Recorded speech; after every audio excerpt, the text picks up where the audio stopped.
আহ আকাশ, আস্তে করো। প্রথম রাতেই এত চাপ তো সহ্য করতে পারবো না। একটু সবর নিয়ে করো। আরে ভাবি, আপনার তো অভ্যাস আছে, তবুও এত কষ্ট পাচ্ছেন কেন? এমন সুঠাম দেহের একজন দেবর আমার, তার শরীরের ভরে একটু কষ্ট পাবো না? এটা কি কখনো হয়? কষ্ট পেও না ভাবি, আমি তোমাকে ঔষধ এনে দিব। আমি নীলা। কি ভাগ্য আমার, নিজের দেবরের সাথে আমার বাসর। আমার বিয়ে হয়েছিল 6 মাস আগে। অনেক সুখের সংসার ছিল আমাদের, কিন্তু ভাগ্যের কি নির্মল পরিহাস। 6 মাস পার হতে না হতে আমার স্বামী রোড অ্যাক্সিডেন্টে মারা যায়।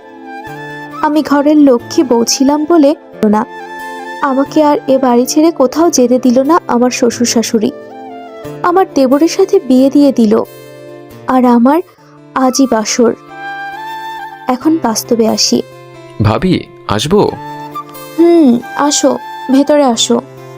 অনুমতি নিতে হবে না।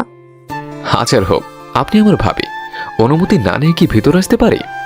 আগে ছিলাম ভাবি, কিন্তু এখন তো তোমার বউ, তাই আর আজ থেকে অনুমতি নিতে হবে না। আচ্ছা ঠিক আছে, কিভাবে কি হয়ে গেল, তাই না? এতদিন ছিলেন আমার ভাবি, আর আজকে থেকে আমার বউ।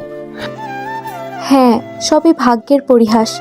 কখনো ভাবিনি যাকে দেবর ভেবে এসেছি, এতদিন তার সাথে সংসার করতে হবে, তার সাথে বাসর করতে হবে। আমি তো এখনো বিশ্বাসই করতে পারছি না ভাবি, আপনার সাথে আমার বিয়ে হলো, আর সারা জীবন এখন আমরা একসাথেই থাকবো। সবকিছু যেন স্বপ্নের মতো হয়ে গেল। আচ্ছা, গল্প কালকে করব। আমি আজকে অনেক টায়ার্ড, এখন একটু ঘুমাবো। তোমার সাথে কালকে গল্প করব। এখন ঘুমিয়ে পড়ো। ভাবি, আমি কোথায় ঘুমাবো আজকে? না মানে, আপনি তো আজকে আমার খাটে ঘুমাবেন, তো আমি কোথায় ঘুমাবো? তুমিও খাটেই ঘুমাও। তুমি এ পাশে ঘুমাও, আর আমি ওই পাশে ঘুমিয়ে যাচ্ছি। আচ্ছা ভাবি, ঠিক আছে, আপনি ঘুমান। তারপর আমি ঘুমিয়ে গেলাম। আসলে নিজের স্বামীর শোক এখনো কাটিয়ে উঠতে পারিনি। আবার আমার দেবরের সাথে আমার বিয়ে হলো, এজন্য অনেক কান্নাকাটি করেছিলাম, যার জন্য শরীরটা অনেক দুর্বল হয়ে গিয়েছিল। শোয়ার সাথে সাথেই ঘুম চলে এসেছিল। সকালে ঘুম থেকে উঠে দেখি আমার দেবর মানে আকাশ এখনো ঘুমাচ্ছে, তাই ওকে ডাক দিলাম। আকাশ, ওঠো, সকাল হয়ে গেছে। গোসল করে বাইরে এসো, আমি নাস্তা দিচ্ছি টেবিলে। আর শোনো, বলেন ভাবি। এখন ভাবি বলতেছো বলো, কিন্তু বাইরে গিয়ে আমাকে ভাবি ডাকবে না, তুমি করে ডাকবে। এখন আমাদের বিয়ে হয়েছে, বিয়ের পরে বউকে ভাবি ডাকলে লোকে শুনলে হাসাহাসি করবে, তখন ব্যাপারটা খারাপ দেখাবে। আচ্ছা ঠিক আছে। তারপর আমি চলে আসলাম সেখান থেকে। আকাশও ফ্রেশ হয়ে এসে সবার সাথে বসে খাওয়া দাওয়া করলো, আর আমাকে তুমি করে বলল। সবার সামনে অনেক ভালো ব্যবহার করলো আকাশ। মনে হচ্ছে আমি ওর প্রেম করে বিয়ে করা বউ। আমি যে আগে ওর ভাবি ছিলাম, এটা ওই আমাকে মনেই করতে দেয় না। আর আস্তে আস্তে আমরা দুজন স্বাভাবিকভাবে জীবন কাটাতে শুরু করলাম। একদিন আকাশ আমাকে বলল, নীলা, এই নীলা, চলো না আমরা একটা ছোট নীলাকে পৃথিবীতে আনি। কি বলো, এত তাড়াতাড়ি?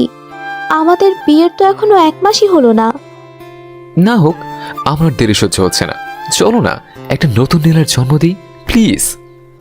আমি আমার আকাশের জেদের কাছে পারলাম না, হার মেনে নিলাম ওর কাছে। ও আমাকে বুকে জড়িয়ে নিল। আকাশ, আমার বুকের ভেতর কেমন জানি ধুকপুক ধুকপুক করছে। আমি আছি তো লক্ষ্মী বউ আমার, তোমার কিচ্ছু হবে না, আসো আমার বুকে আসো। আমি আর কিছু না বলে আকাশের বুকে ঝাঁপিয়ে পড়লাম। আজকে আমিও আকাশকে আমার সব ভালোবাসা উজাড় করে দিতে চাই। এই, আপনারা এখনো কি দেখছেন?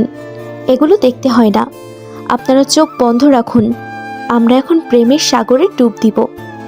ততক্ষণ পর্যন্ত আপনারা সকলে ভালো থাকবেন, সুস্থ থাকবেন। Bye bye.